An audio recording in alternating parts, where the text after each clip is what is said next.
किसने बेच दिया था ताजमहल? किसने बेच दिया था लाल किला? किसने बेच दिया था संसद भवन? कहानी सदी के ऐसे महाठग की जिसकी ठगी से लंदन और अमेरिका भी चौंक गया था। देश के अजब गजब किस्सों वाले पिटारे से निकालकर आज हम आपके लिए एक ऐसा किस्सा लाए हैं जिसे इस पूरी सदी का महाठग कहा गया।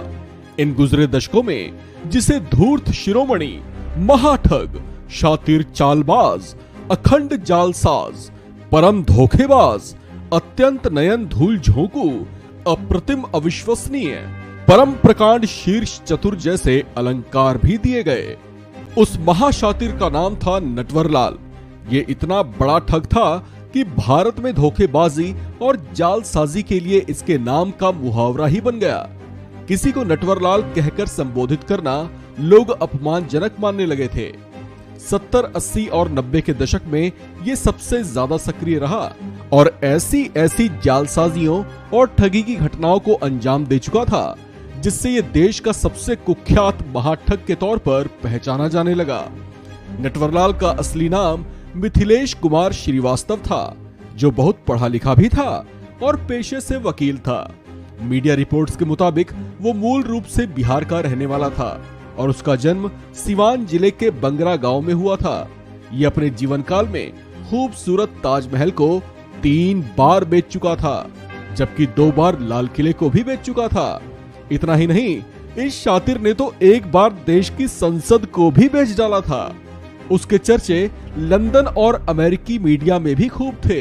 इसके जीवन से प्रेरित होकर बॉलीवुड की कई फिल्मों में ऐसे किरदार भी दिखाई दिए। कहा जाता है कि फिल्म मिस्टर नटवरलाल इसी के किरदार से प्रेरित थी। ये इतना शातिर था कि भेष बदल बदल कर ठगी की घटनाओं को अंजाम दिया करता था। इस बात पर आप शायद यकीन न कर पाएं, लेकिन कहा जाता है कि इसने एक बार देश के पूर्व राष्ट्रपति डॉक्टर राजेंद्र प्रसाद के फर्जी साइन कर ठगी की थी। बहरूपिये और ठगी का खेल खेलने वाला नटवरलाल नाम उसके 52 अलग अलग नामों में से एक था, लेकिन ठगी की दुनिया में वो नटवरलाल के नाम से ही प्रचलित हुआ था। ऐसा भी कहा जाता है कि नटवरलाल ने धीरूभाई अंबानी, टाटा और बिरला उद्योगपतियों के अलावा सरकारी अधिकारियों से भी ठगी की थी। अब आप समझ सकते हैं कि वो कितनी पहुंची हुई चीज था। नटवरलाल पर 8 राज्यों में 100 से अधिक मामले दर्ज थे। जब वो पकड़ा गया तो उसे 113 साल की सजा हुई थी।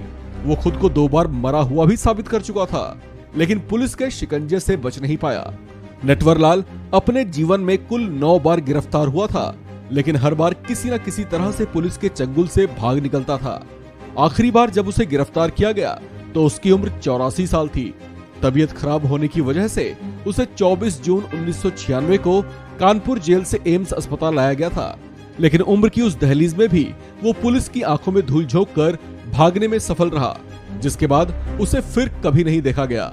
आपको ये जानकर ताज्जुब होगा कि नटवरलाल बेशक महाठग था, लेकिन कुछ का ऐसा भी कहना है कि वो खूब मददगार भी था। इसी वजह से कई ऐसे भी थे जो उसके फैन बन गए थे और बिहार में उसके गांव में उसका स्मारक लगवाने की मांग कर चुके थे।